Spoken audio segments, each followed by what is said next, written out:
Au début du film, une fille nommée Jenny apparaît sur la scène.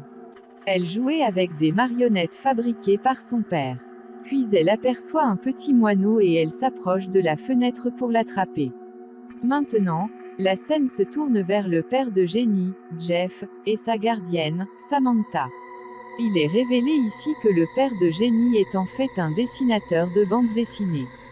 Samantha s'inspire fortement de ses bandes dessinées et de ses personnages dessinés. Après cela, Jenny est à nouveau vue qui regardait par la fenêtre. Ce moineau n'apparaissait pas avant, puis il vient tout d'un coup devant sa vue. Pour cette raison, Jenny a peur et tombe. La mère de Jenny vient également avec Jeff et Samantha, entendant son bruit de chute. Il voit que le front de Jenny saigne. En conséquence, le père de Jenny, Jeff, et sa mère deviennent si inquiets. Alors la mère de Jenny dit à Samantha, tout en la grondant, c'est de ta faute. En tant que gardien de Jenny, il est de votre responsabilité de prendre soin d'elle. Jeff essaie de faire taire sa femme, lui expliquant, mais sa femme dit à Jeff, montrant sa colère, toi-même tu t'adonnes à ton travail toute la journée. Nous n'en profitons pas. Vous ne gagnez pas d'argent avec ça. Il est exposé ici que Jeff est toujours sans emploi. Dans la scène suivante, la mère de Jenny commence à la conduire à l'hôpital. La femme de Jeff lui interdit de l'accompagner lorsqu'il demande à venir. Parce qu'ils ne s'entendaient pas bien, ils sont donc séparés. Ils sont donc tous les deux si inquiets à cause de la garde de Jenny. Alors le grand-père de Jenny suggère, je ne veux pas que ma petite fille soit blessée de cette façon à cause de la négligence. Il dit à Jeff, tu ne peux pas prendre soin de toi parce que tu n'as pas de travail, comment vas-tu prendre soin de ta fille? Étant affligé, Jeff demande à sa femme, pourquoi tu fais ça avec moi? À l'entendre, elle dit, je sais que tu as des affections pour ta fille, Jenny, mais tu n'es toujours pas dans cet état de prendre soin d'elle. Vous ne pouvez pas vous soucier d'elle du tout.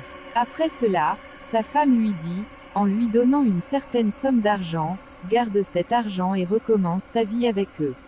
Et laissez Jenny sous ma garde. Mais Jeff rejette son offre. Quand il revient chez lui plus tard, alors il commence à manquer Jenny en regardant les vieilles vidéos d'elle. Le lendemain, il commence à attendre sa femme, entrant dans un restaurant avec sa fille.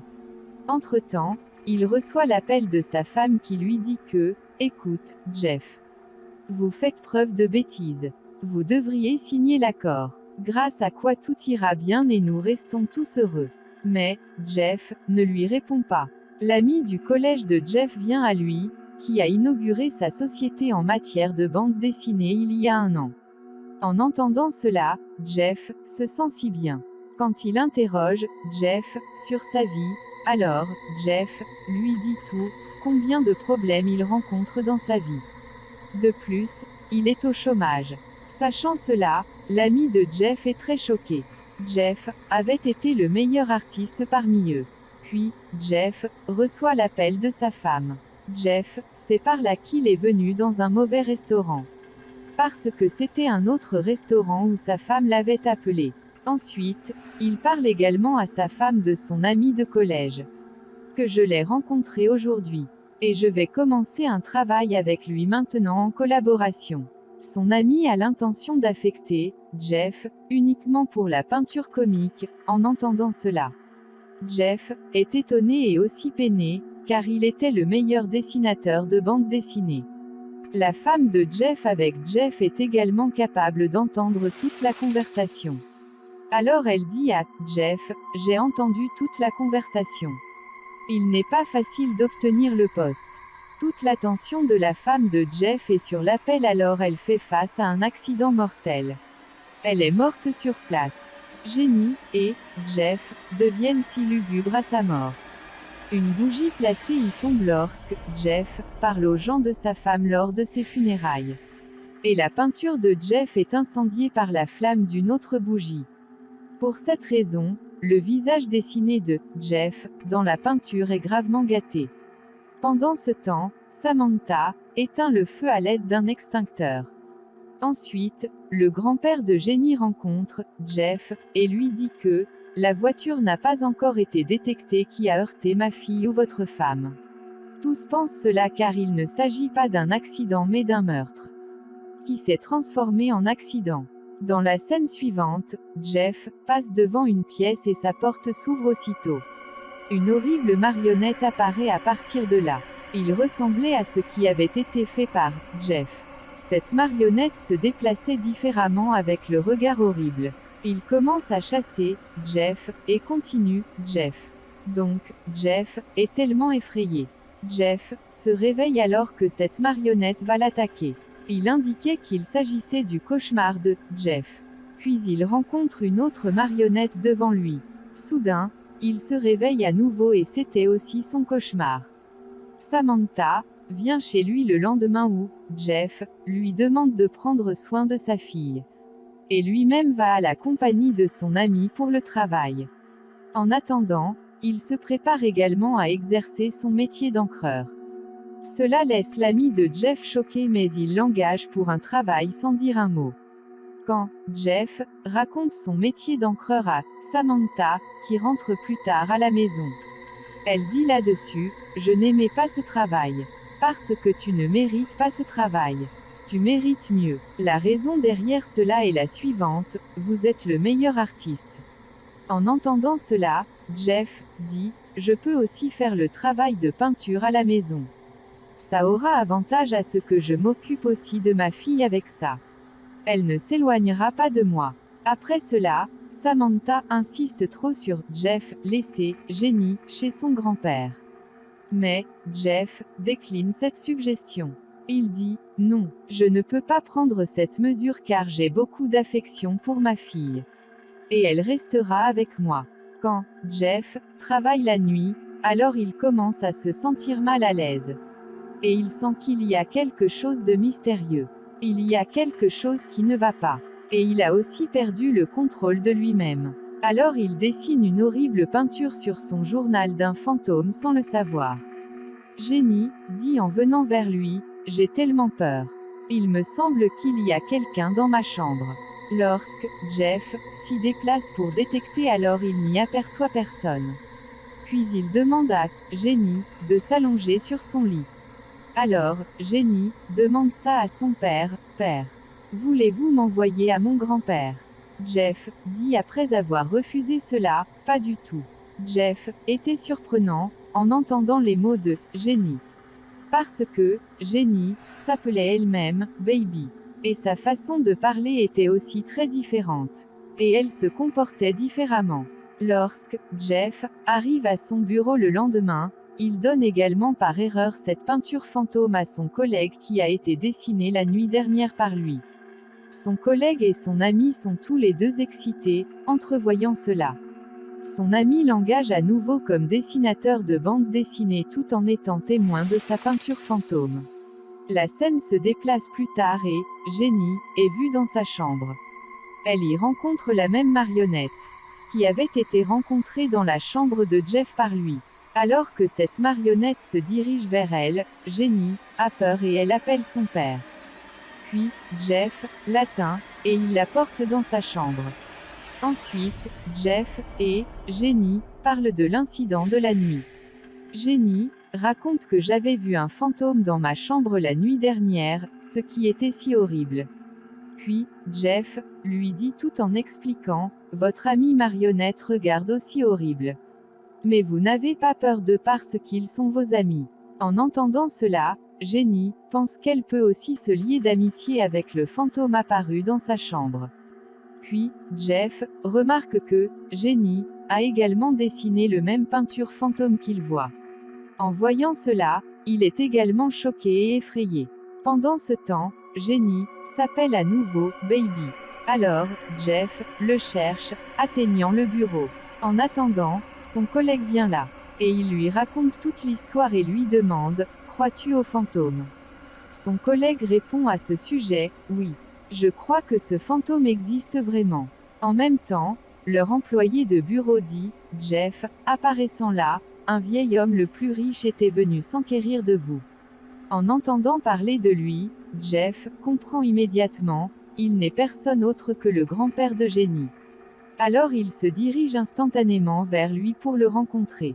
Il est révélé que le grand-père de Jenny soupçonne que le tueur de sa fille n'est personne d'autre que Jeff. Cela signifie qu'il a lui-même tué sa femme. Après cela, quand on le voit quand Jeff rentre chez lui, Samantha lui offre une boisson alcoolisée et essaie de développer un lien avec lui. Jeff est tellement choqué par cela et il lui interdit de le faire. Samantha se sent mal à ce sujet. Elle y ressent également de la gêne. Pour cette raison, elle part. On le voit quand Jeff travaille la nuit alors qu'il avait réglé une caméra dans la chambre de Jenny, dans lequel il est témoin qu'il y a la même marionnette horrible qui était appelée fantôme par elle. Cela signifie que cela n'a été vu que par les deux. Jeff est tellement effrayé en le voyant. Et il se dirige rapidement vers la chambre de Jenny mais il n'y trouve personne. Pendant ce temps, on remarque derrière Jeff que de petites marionnettes s'y déplacent. Quand il regarde par la fenêtre, alors quelqu'un est témoin dans la pièce qui s'était couvert d'un châle. Quand il vérifie après avoir découvert le châle, il apprend qu'elle est Jenny, et non quelqu'un d'autre. Alors, Jenny demande à Jeff, « Dis-moi père, où est maman ?» Jeff dit à ce sujet, « Elle est là et elle est toujours avec nous. » Lorsque Jeff part au bureau, il aperçoit alors la même marionnette dans le bus qui tente également de l'attaquer. Il a tellement peur. Ensuite, Samantha est vue qui atteint la pièce proche tout en recherchant Jenny. Où elle entend la voix de Jenny, alors elle essaie d'entrer. Mais la porte se ferme automatiquement et elle s'en inquiète. Mais la porte s'ouvre à nouveau et Jenny sort de la pièce. Dans le même temps, Samantha voit également la même marionnette. Pour cette raison, elle a également peur. Elle révèle tout à Jeff quand il revient et dit aussi « C'est peut-être mon hallucination ». Elle l'ignore. Mais Jeff s'énerve à ce sujet. Alors il verrouille fermement cette pièce. Donc sa fille, Jenny, ne peut pas débloquer ça. Quand Jeff atteint Jenny, elle lui demande « Allais-tu me donner à ma mère ? Et alliez-vous lui prendre de l'argent en échange ?» Jeff est confus en entendant cela, car personne ne connaissait ce secret à part lui et sa femme. Le lendemain, Samantha présente le petit déjeuner à Jenny à son arrivée. Jenny commence à se sentir mal en prenant ça, et son souffle commence à se bloquer, et elle commence à agoniser. Témoin de cela, Jeff est rempli de peur et il lui injecte. Elle est récupérée avec ça. Au moment précis, la vis du lustre est desserrée, il est donc frappé avec la tête de Samantha après avoir desserré son étreinte. Et elle perd la tête, tombe. On voit ici que la marionnette ne l'est pas de quelqu'un d'autre. Maintenant, Samantha avait déjà appelé la police, alors la police s'est approchée là-bas. Puis la police se sent, voyant Jenny, alors qu'elle est victime et torturée. Alors ils tentent de parler avec Jenny, à travers lequel ils sont confirmés, il n'y a aucune réalité qu'ils assument. On remarque plus tard, la marionnette qui était vue par Jenny et Jeff, ce n'était pas quelqu'un d'autre mais la mère de Jenny. Ensuite, la mère de Jenny entre dans la chambre de Samantha. Et il essaie de la tuer. En conséquence, Samantha se réveille. Et elle devient si effrayée. Elle atteint Jeff comme étant effrayé et lui dit « Il y a quelque chose comme tel dans cette maison, qui est horrible et menaçant avec ça. Et je pense que ce n'est pas n'importe qui d'autre que ta femme. » La mère de Jenny, qui essaie de tuer après nous avoir taquinés. En entendant cela, Jeff lui dit « Tu ne vas pas bien maintenant alors retourne chez toi. Alors vous pouvez vous reposer. » Après cela, Jeff envoie également sa fille, Jenny, avec son grand-père. Puis, Jeff essaie de communiquer avec sa femme à travers un rituel nocturne. Puis sa femme lui montre comment a-t-elle fait face à un accident ce jour-là. Puis sa femme apparaît sous forme de marionnette devant lui.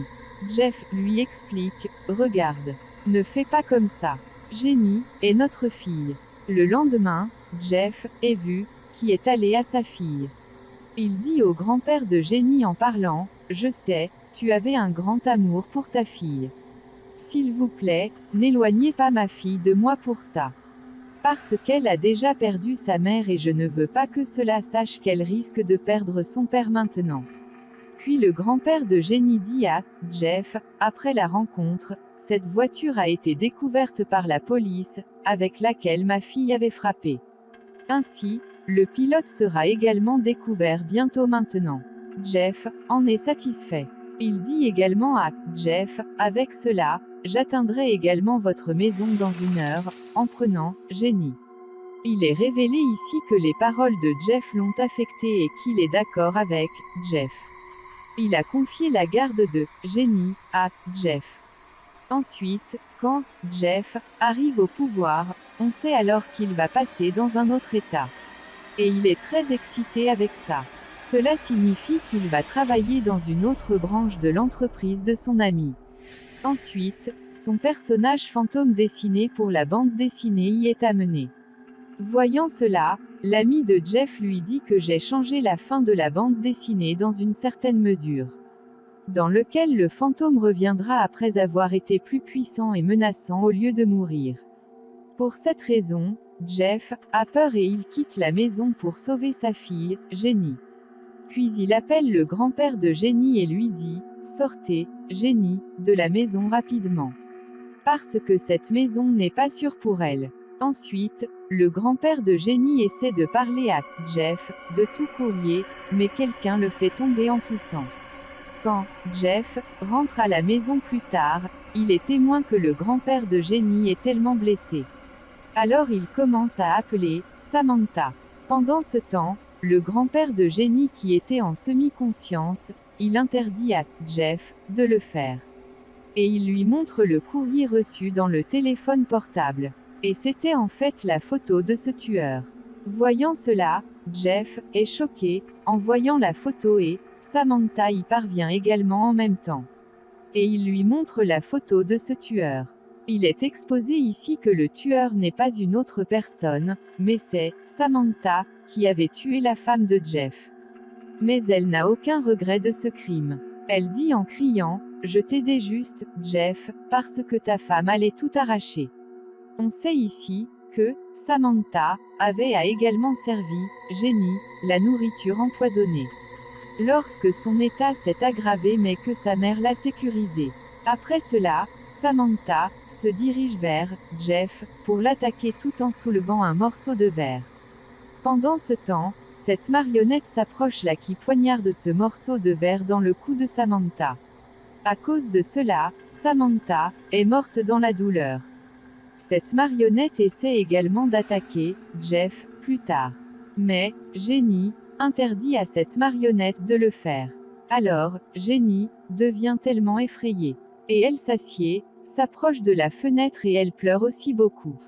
Elle dit « Je n'aime pas la querelle de vous deux. » Elle disait ça ici à ses parents.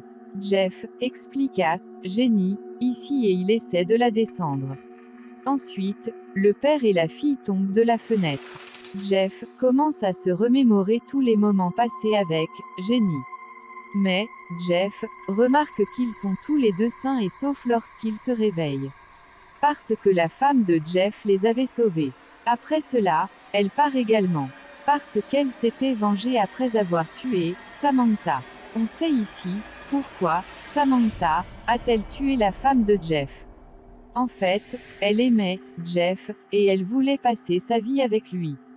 Mais ses intentions étaient négatives, par conséquent, elle a eu ce qu'elle méritait. Cela signifie des conséquences désastreuses sous la forme de sa mort.